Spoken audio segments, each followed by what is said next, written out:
Thôi rồi.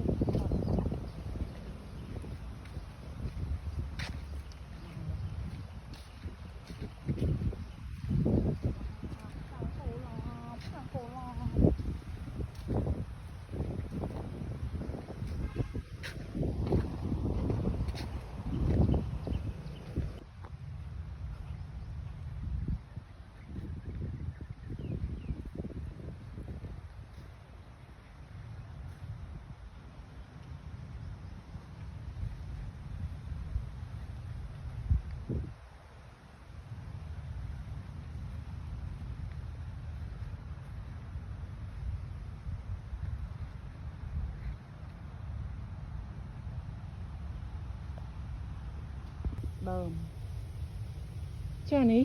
anh ấy cái hàu cà sấy răng nông Ní đang nồng. Anh đi xuân lại tài mà lần cậu rồi trô mau cậu ốm men á. Có ta lại tài cao vì thế nó bây giờ thưa tự ốp anh này chui à. Vâng.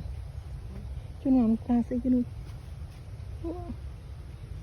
Nó là sauce cục lỡ đau không?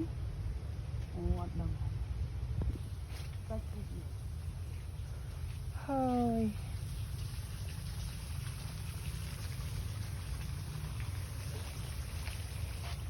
Nè, nó mánh bó sò, nó bè này bó bay xoài. Nó khăn nó bó cá chụp. Wow, anh ấy đang làm mà rồi. Nè. Nó xoa lấy.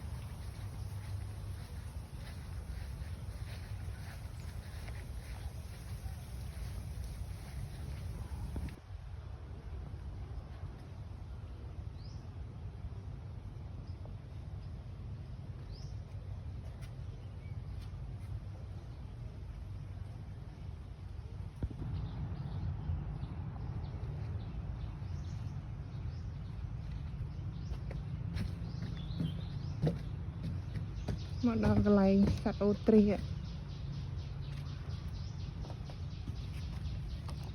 Trong này nắng thông tặc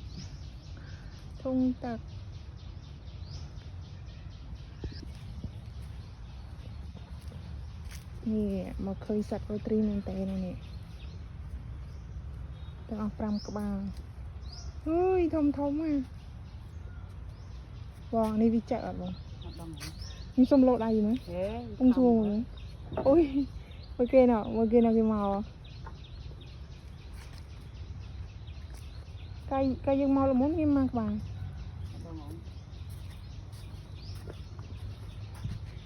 xong mơ mọc tỉnh má ui chụt mày mới sọ kìa là chân đi bọc không à nữa nó bò phải